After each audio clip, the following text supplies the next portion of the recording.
প্রথমে একটা পাত্রে চিকেন ব্রেস্টের মাংস নিয়ে নিয়েছি, লবণ, আদা, রসুন পেস্ট আর কয়েকটা গোলমরিচ দিয়ে সিদ্ধ করতে বসিয়ে দিয়েছি। খুব ভালো মতো সিদ্ধ হয়ে গিয়েছে, একটা পাত্রে উঠিয়ে নিয়েছি। এখন কাঁটা চামচ দিয়ে ছাড়িয়ে নিয়েছি, হাতের সাহায্যে আরো ভালো করে ছাড়িয়ে একটা সাইডে রেখে দিয়েছি। চুলাতে আরো একটা প্যান বসিয়ে সয়াবিন তেল দিয়ে একটু বেশি পরিমাণ পেঁয়াজ কুচি দিয়ে দিয়েছি, আধা চা চামচ করে আদা পেস্ট, রসুন পেস্ট দিয়ে এখন দিয়ে দিয়েছি ধনিয়ার গুঁড়া, জিরার গুঁড়া, গরম মশলার গুঁড়া, লাল মরিচের গুঁড়া, লবণ, হলুদ। খুব ভালো করে নেড়ে চেড়ে এখন সেই চিকেন গুলোকে দিয়ে দিয়েছি। খুব ভালো করে নেড়ে চেড়ে সামান্য একটু পানি দিয়ে দিয়েছি, ম্যাশ করা আলু দিয়ে দিয়েছি, আবার খুব নেড়ে চেড়ে কাঁচামরিচ দিয়ে দিয়েছি আর দিয়ে দিয়েছি ধনিয়া পাতা। এখন দিয়ে দিচ্ছি টমেটো সস, বিট লবণ, কর্নফ্লাওয়ার দিয়ে দিয়েছি 2 টেবিল চামচের মতো। খুবই সুন্দর আঠালো টাইপের হয়ে গিয়েছে। একটা পাত্রে নিয়ে নিয়েছি, হাতে তেল মেখে নিয়েছি। এখন শেপগুলোকে দিয়ে নিচ্ছি। আমি গোল গোল করে শেপ দিয়ে নিয়েছি। একটা ডিম ফেটিয়ে নিয়েছি, এদিকে ব্রেড ক্রাম নিয়ে নিয়েছি, ডিমের মধ্যে দিয়ে ব্রেড ক্রামে কোট করে নিচ্ছি। কেউ চাইলে 2বার করেও কোট করতে পারেন, আমি একবার করে কোট করে নিয়েছি। এখন ডিপ ফ্রিজে কিভাবে সংরক্ষণ করবেন সেটাও দেখিয়ে দিচ্ছি। আমি বক্সে করে কিছুটা রেখে দিলাম আর কিছু ভেজে শেয়ার করছি। কেমন হয়েছে, একদম মুচমুচে করে ভেজে নিয়েছি।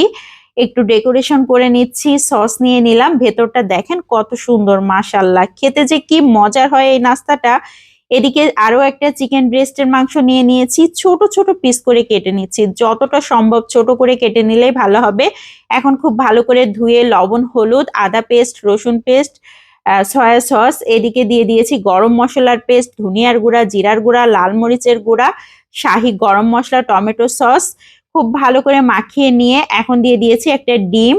এদিকে আমি একটা বক্স নিয়ে নিয়েছি, তার মধ্যে দিয়ে দিয়েছি আটা আর ব্রেড ক্রাম, চিলি ফ্লেক্স, লবণ দিয়ে খুব ভালো করে মিশিয়ে নিয়ে এখন কিছুটা পরিমাণ মাংস দিয়ে ঝাঁকিয়ে নিয়েছি। খুব সুন্দর কিন্তু কোট করেছে, কত সুন্দরভাবে কোট হয়েছে দেখেন। আমি আরো একটা ব্যাস একই রকম ভাবে কোট করে নিয়েছি।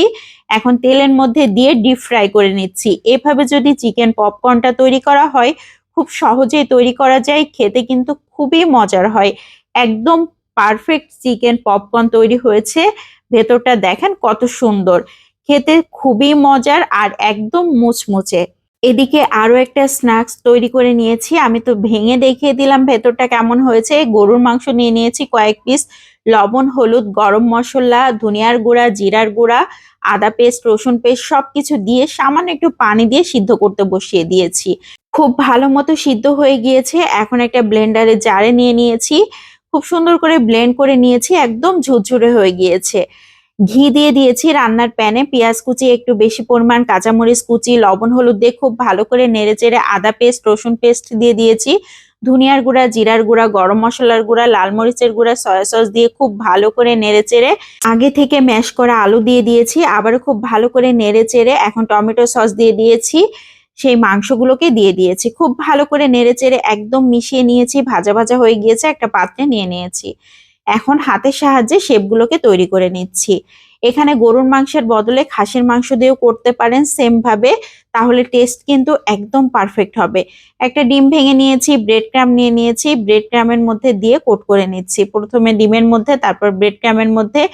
একই রকম ভাবে কিন্তু ডিপ ফ্রিজে রেখে সংরক্ষণ করা যাবে অনেক দিন ধরে। আমি ভেজে শেয়ার করছি। প্রত্যেকটা একই রকম ভাবে ভেজে নিয়েছি, ভাজতেও কিন্তু খুব বেশি সময় লাগবে না, কারণ সবকিছু কুক করা ছিল। খেতে যে কি মজার হয় এই নাস্তাটা, দারুণ।